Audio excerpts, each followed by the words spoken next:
What's up guys, Houndish here, and today we're jumping in with some Destiny 2 news, updates and roundups. And as always, we do have a few different things to talk about. So Bungie detailed the May update, that's 2.2.2, some of the fixes and changes, Sandbox adjustments and fixes to the 9's invitation of course. They also tease about Season of Opulence reveals, new content coming over the summer. We've got updates on Faction Rally Catalysts rewards. We'll talk about new areas in Season 7's DLC, a hidden reward which appears to have been figured out. We've got details about Revelry's End, fixes on exotics and a bunch more. So guys, as always, if you like this video, a rating below really helps me out, but otherwise, let's get right into it. So first up, Bungie talk about next week's update, and that's going to be update 2.2.2, and this will bring a few fixes and things to the game, including that invitation of the 9 fix. Bungie say next week the update will become available, and all players will need to download and install this update once it is live. So it is going to arrive on May 7th, the same date as the Revelry ends, and it'll probably be here roughly alongside the weekly reset, but of course you can follow Bungie Help on Twitter and all that good stuff for updates. And Bungie give us a little preview right here of some of the issues that they've managed to fix. So the invitation of the 9, or the Tower Bounty Pursuit from Xur, will be able to be completed after Tuesday. So for now, we're just going to hold on to it. We can get that one done in the week, and then we should be able to get a new invite from Xur as of next Friday, and then I believe we just have a couple left after that. So it's good that that one's finally getting sorted out. On top of this, update 2.2.2 will change the Verdant Light competitive triumph, which will now only require 20 orbs, and will unlock retroactively for players who have already met this new requirement. So of course that one is being updated. They're also fixing problems where players were awarded duplicate items from the Jubilant Engram, issues with the wrong Arc Week emotes going out, but in terms of that invitation of the 9 fix and why it couldn't be done a little bit faster, or in a different way, DMG does give us a little bit more information. And there was also a conversation about potentially auto-completing this step of the quest, and he did say, at this time we're unable to auto-complete this step of the quest. Ultimately, all players on this step will be delayed until a hotfix is issued. On top of this, the issue impacted more than just invitations of the 9 quest steps, and reverting the global fix would break a few other things, and not address the actual issue that's impacting the quest. We fully understand the bummer of being delayed a week on this step, and of course we now know that it will feature in that update next week. So of course that's the invitation, but they give us a preview of other things. So they fixed an issue where Dreaming City lore was not being awarded when completing an Ascendant challenge, the problem where Chaos Reach would not deal damage to enemies affected by other status effects, and this includes things like Thorn or a Hunter's Tether, a problem where Warlocks were unable to blink after going through a portal, and that problem where Combination Blow was unintentionally magnifying damage of Arcstaff super attacks. So no more super OP high damage Arcstaff, but they're also fixing that problem with the Iron Ruby shader, and when Iron Banner comes back in May, if you want to pick that one up, you'll need to get lucky with a drop of armor that actually has that Iron Banner shader on it, and then of course you'll need to dismantle it. Finally, on the subject of this update, as far as we know, it will also include that Sandbox change to the Spectral Blades, where they're reducing damage reduction and super duration in general. So all of that's happening on Tuesday, and I'll be sure to keep you posted with any relevant details. Now, some folks are speculating about the free exotic quest. We still don't know for sure whether it's a thing or whether it was Arbalest, and of course we've discussed that here as well. We know that there are some hidden rewards and potential quest steps in the database, so it is possible that we're getting another quest, but it seems likely at this point that if that is happening, then Bungie are kind of keeping it a secret, much like with Whisper of the Worm. It is however possible that we could know more after Tuesday, especially if that update brings new data for a quest or a reward, but of course that may not happen, so really it's anybody's guess at this point outside of what we already know. However though, we do have a quick tease to some of the reveals for upcoming content. So Bungie say it's already May, and Season of Opulence is a month away. We'll have more info to share on what to expect next season as we get closer to June. And they do point out that they're not really talking too much about new content just yet, but they will have a lot more to say in the future. And of course it looks like June 4th is the likely release date for Season of Opulence, so very literally a month away.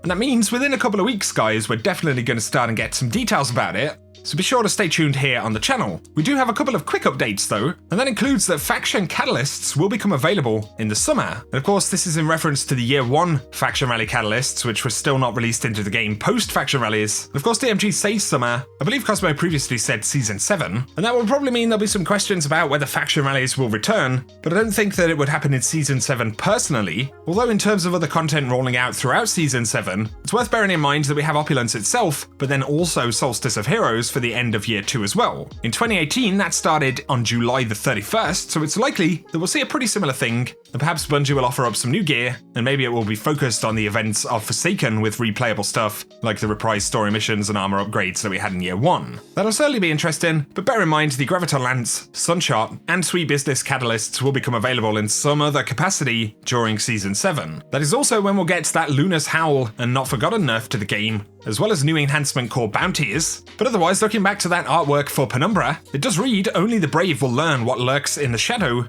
only the strong will survive its teeth." Throughout the season, annual pass owners can expect a new 6-player match-made activity, new quests to complete, new weapons and gear, an all-new raid, as well as secrets to discover, triumphs and collections, and bonus rewards. I mentioned the other day how it does appear that we're going to have a new kind of NPC area in the Annex for Season 7, and it turns out that's actually already accessible, so off to the left from the spawn in the Annex on the kind of docking station or helipad, ship helipad, space helipad thing, and you follow the route right here, head to the left, and this is where you can actually see this kind of frame room that they teased in the early annual pass trailers. Other trailers do, however, show updated Leviathan areas. The whole ship seems to be kind of darker, carrying this kind of slightly desaturated Taken or shadowy atmosphere effect. And a very easily identifiable new area is this kind of stage section. And we don't just have the gold kind of typical Leviathan style, we've also got some red paintwork right there. Very much looks potentially like a boss area. So yeah, could be some pretty cool stuff. And just like you guys,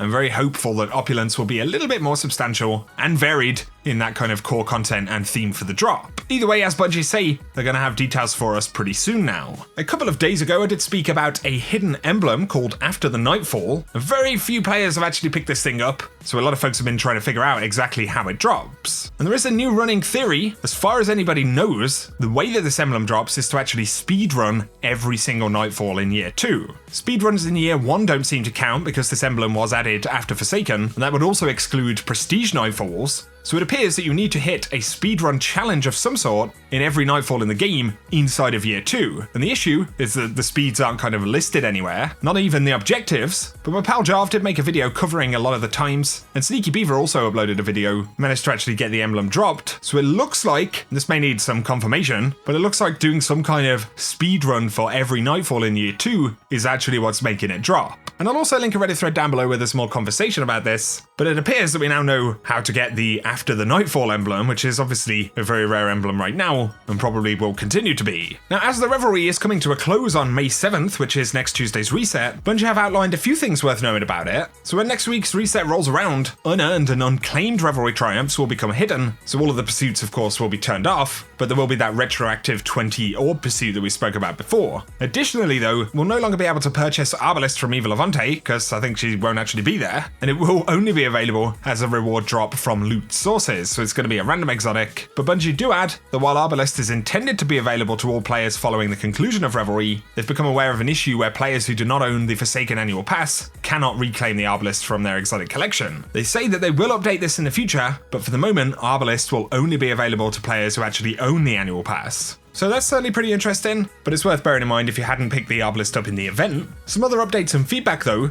Somebody asked, will Xur get his random rolls with the next update, or is this something that's still being investigated? Because of course his gear does not appear to be rolling out with very random bonuses whatsoever still. The Cosmo did say it's still being investigated and not sure when a fix will go out, so this isn't something that will be fixed next week. Nonetheless though, next weekend when Xur comes, every player, even up-to-date players, should be able to be picking up new invitations. So that pretty much sums up the roundups, the update stuff, and the conversation about future content. Some interesting bits to talk about here. Activision had their quarterly earnings conference call, and of course since they've split with Bungie, Destiny doesn't really feature into it too much, but they did mention the game briefly, because in December, Activision had around about 53 million monthly active users, and that was including Destiny's player base, but in the March quarter update, they had around about 41, and the folks from Activision said that around about half of that number was due to losing the franchise Destiny. So throughout this quarter, Activision have lost around about 6 million monthly active users from Destiny, which would give us, a very rough idea of how many people are playing every few months. But again, this isn't completely up to date, this isn't last month, but probably is referencing the earlier months of this year.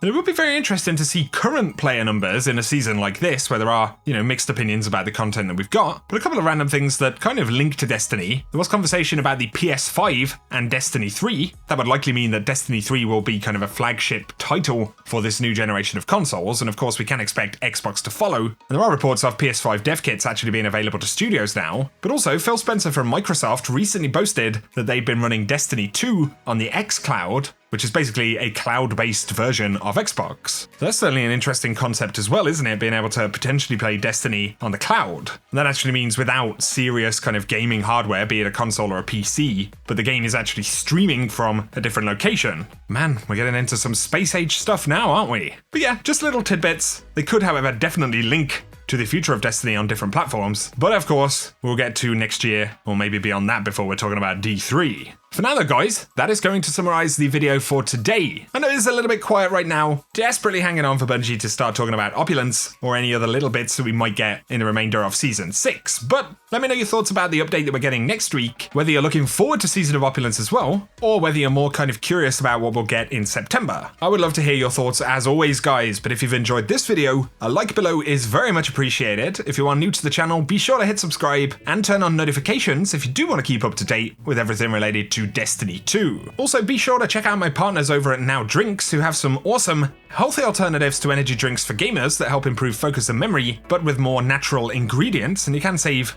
10% by using code Houndish in the store, so check that one out if you're interested as well. But otherwise, thank you for tuning in guys, and I hope you have an awesome day.